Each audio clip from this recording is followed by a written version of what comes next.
Hello বন্ধুরা, আজকের আমি আপনাদের কাছে শেয়ার করব ব্রা কাট বা গোল ঘের জামা কিভাবে তৈরি করতে হয়। আমি এখানে সুতির কাপড় নিয়েছি টোটাল 2.5 মিটার পরিমাণ।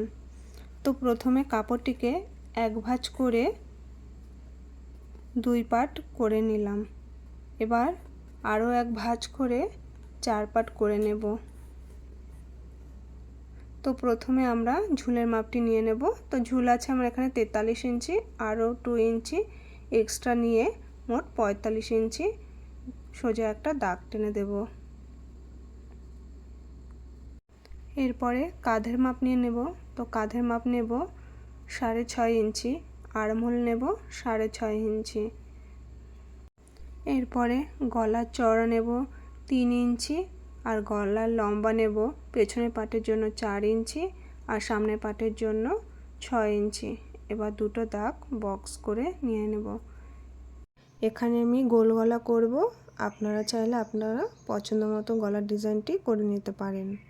এবার ছাতির মাপ নিতে হবে। তো ছাতি আছে এখানে 34 ইঞ্চি, 34কে 4 দিয়ে ভাগ করলে হবে 8.5 ইঞ্চি প্লাস 1 ইঞ্চি এক্সট্রা নিয়ে নেব। তো এবার কোমরের ঝুলের মাপটা নিতে হবে। তো এখানে ঝুল নেব 14 ইঞ্চি। কোমর আছে এখানে 30 ইঞ্চি, 30কে 4 দিয়ে ভাগ করলে হবে 7.5 ইঞ্চি প্লাস 1 ইঞ্চি আরও এক্সট্রা নিয়ে দাগ টেনে দেব। এরপর পাছা লম্বা নেব 20 ইঞ্চি, পাছার মাপ আছে 34, 34কে 4 দিয়ে ভাগ করলে হবে 8.5 ইঞ্চি এবং প্লাস 1 ইঞ্চি আরও এক্সট্রা দিয়ে নেব। তো এবার দাগ টেনে নিলাম। এরপর নিচে ঝুল অনুযায়ী কোণ বরাবর দাগ টেনে নেব। তো এখানে দাগ দেওয়া হয়ে গেছে। এরপরে নিচের দিক থেকে 3 ইঞ্চি ওপরে থেকে একটা শেপ দিয়ে নেব। এটা শেপটা দিলে কি হয়, ঝুলে যাবে না, শেপটা ভালো হয়। তো এবার মোহরার মাপটা নিয়ে নেব। তো এখানে সামনের পাট পেছনের পাটের জন্য 1.5 ইঞ্চি এবং সামনের পাটের জন্য 1 ইঞ্চি।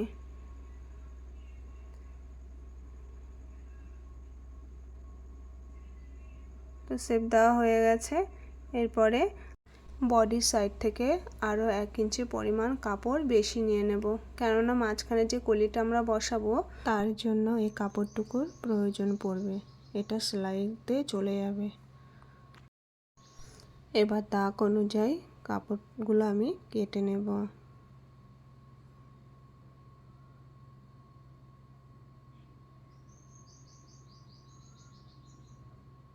এবার পেছনের গলাটাও কেটে নেব একই সাথে। এই যে পাশে বাড়তি কাপড়টুকু রয়েছে এটা দিয়ে আমি কলি এবং হাতার ডিজাইন তৈরি করব। এবার পেছনের পাটটি আমি সরিয়ে রেখে দিলাম। এরপরে সামনের পাটটি, এখানে ব্রা কাটের শেপটি দেওয়ার জন্য ঝুল নিলাম আমি 10 ইঞ্চি এবং সাইড থেকে নেব 3.5 ইঞ্চি নিয়ে আর্মহোলের যে পয়েন্টটা আছে সেই পয়েন্ট থেকে এই পয়েন্ট পর্যন্ত দাগ দিয়ে নেব। এরপরে কোমরের যে ঝুলটা আছে তার থেকে আরও 3.5 ইঞ্চিতে একটি দাগ দিয়ে এইভাবে শেপ দিয়ে নেব। এরপর নিচের ঝুলের থেকে 9 ইঞ্চিতে একটি দাগ দিয়ে দেব, দিয়ে এই দাগটিকে এভাবে মিলিয়ে দেব।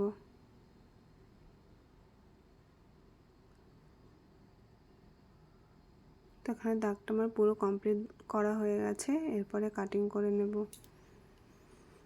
এই যে ব্রা কাটিংটি, এটা কিন্তু সামনে এবং পেছনের পাটে দুটি পাটেই তৈরি করে নিতে হবে। এরপরে আমরা সামনের পাটে আর্মহোলের শেপটি দিয়ে নেব আর গলার শেপটি আমরা কেটে নেব।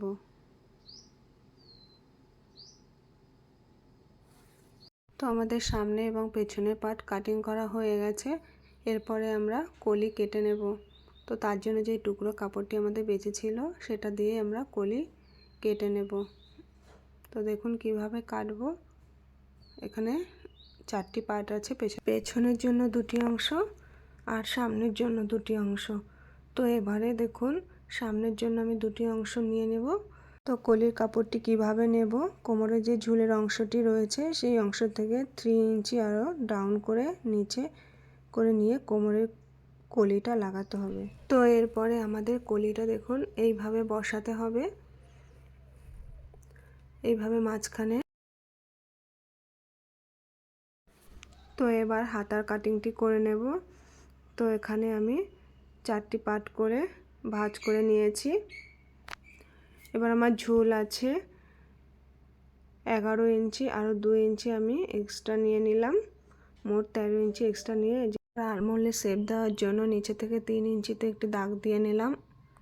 পরে আরমোলের মাপটি নিয়ে নেব। তো এখানে 15 ইঞ্চি আছে, তো 15কে 2 ভাগ করলে হবে 7.5 ইঞ্চি, আরও 1.5 ইঞ্চি এক্সট্রা দিয়ে এই যে শেপ দিয়ে নিলাম। এরপরে মুহুরি মাপটি নিয়ে নেব। মুহুরি আছে 10 ইঞ্চি, 10 ইঞ্চির হাফ হবে 5 ইঞ্চি, আরও 1.5 ইঞ্চি এক্সট্রা দিয়ে দুটি দাগকে মিলিয়ে দেব। হাতা রেডি হয়ে গেছে, এরপরে কাটিং করে নেব।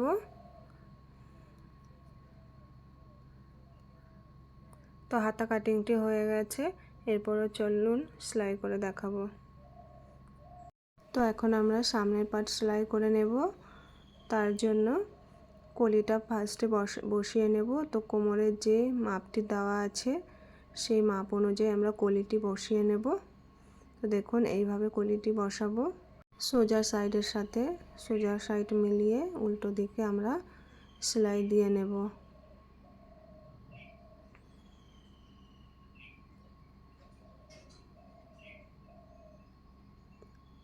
তো প্রথমে সেলাইটি দেওয়া হয়ে গেছে, এরপরে পরের পার্ট যেটা আছে সেটাকে নিয়ে আমরা আরমোল থেকে সেলাই দিয়ে নেব।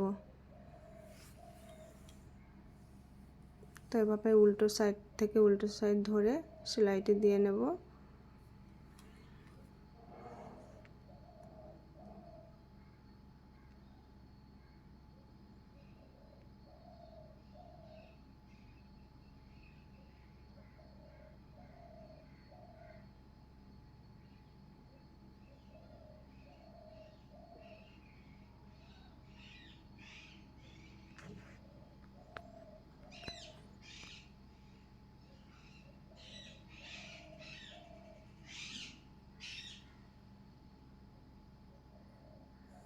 তো দেখুন আমাদের এপাশে পার্ট মেলানো হয়ে গেছে, এরপরে সেম ভাবে আমরা অপর সাইডে মিলিয়ে নেব।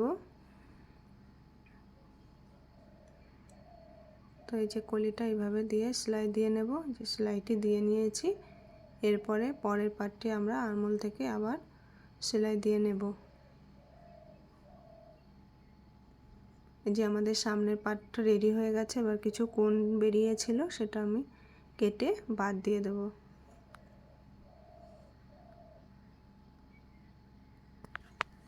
তো সামনের পার্ট আমরা যেভাবে সেলাই করে নিয়েছি সেম ভাবে একই রকম ভাবে আমরা পেছনের পার্টও সেভাবেই সেলাই করে নেব। এরপরে আমরা গলার ডিজাইনটি পট্টি লাগিয়ে নেব। তো সামনের গলার পট্টি লাগানোর জন্য দেখুন এইভাবে আমি টুকরো কাপড় কেটে এই যে অ্যাঙ্গেল করে এইভাবে আমরা সেলাই দিয়ে নিয়েছি। তো সেলাই দেওয়া হয়ে গেছে, এরপরে আমি সামনের পাটে পট্টিটা লাগিয়ে নেব। তো পট্টি লাগানোর জন্য সামনের পাটের সামনের দিকটাই নিতে হবে, সামনের দিকে পট্টিটা লাগিয়ে আমাদের পেছন দিকে ভাঁজ করে সেলাই দিয়ে নিতে হবে।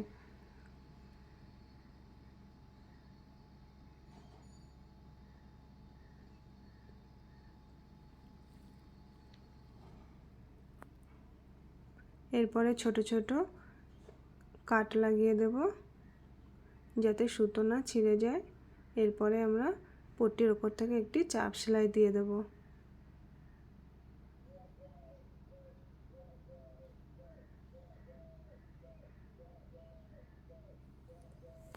তো চাপ সেলাই দেওয়া হয়ে গেছে, এরপরে আমরা পেছন দিকে নিয়ে এইভাবে দুটো ভাঁজ করে সেলাই দিয়ে নেব।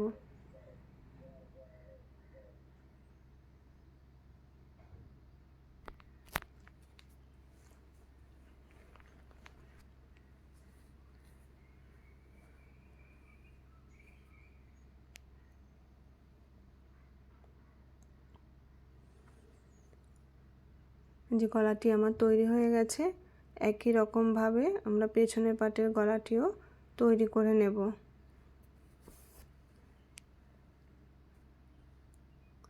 তো আমার দুটি পাটের গলা তৈরি করা হয়ে গেছে।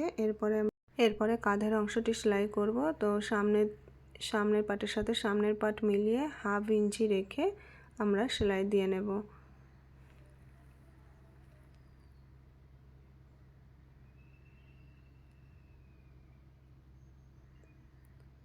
তো কাঁধের সেলাইটি হয়ে গেছে।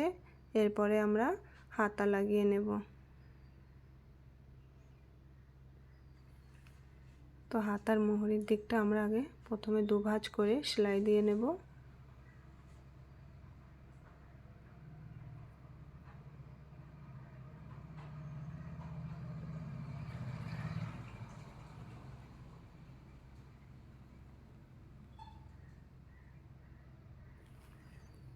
দুটি হাতার মোহরই আমার সেলাই করা হয়ে গেছে। এরপরে তালপাটের যে শেপ আছে সেই শেপটি আমরা দিয়ে নেব।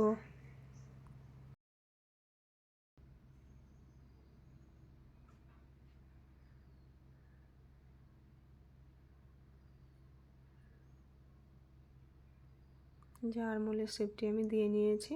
এরপরে আমরা হাতা লাগাবো।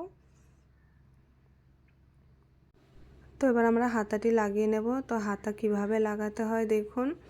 হাতার যে আরমোলের দিকটা আছে আর জামার যে আরমোলের দিকটা আছে দুটো একই সাথে রেখে আমাদের যে কাঁধের মিডিল পয়েন্ট আছে আর হাতার মিডিল পয়েন্ট সেটা রেখে এইভাবে সেলাই দিয়ে নিতে হবে। মিডিল পোরশন থেকে সেলাই দিয়ে নিতে হবে।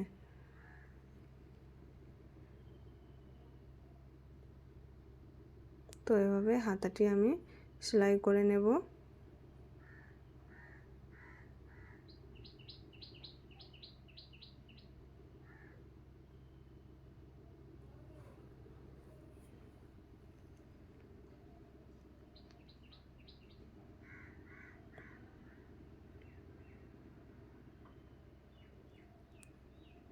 তো আমার হাতাটি লাগানো হয়ে গেছে। সেমভাবে আমি অপর দিকের হাতাটিও লাগিয়ে নেব। তো দেখুন আমার দুটি হাতা লাগানো হয়ে গেছে। এরপরে আমরা সাইড সেলাই করে নেব। তো সাইড সেলাই করার জন্য আমাদের যে বডির মাপগুলো ছিল সেই মাপ অনুযায়ী আমরা দাগ টেনে নিয়েছি। এতে কি হয় কাপড় এদিক ওদিক সরে যায় না। আপনারাও এভাবে আগে থেকে বডির মাপ অনুযায়ী এরকম দাগ দিয়ে নেবেন।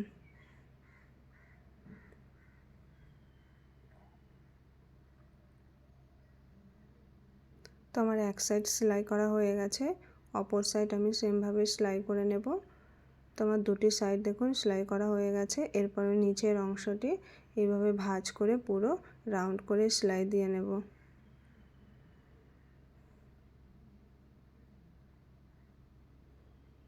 এই সেলাইটি দেওয়া হয়ে গেলেই আমার পুরো জামা রেডি হয়ে যাবে।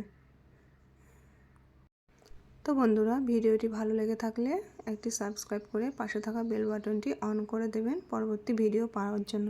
ধন্যবাদ।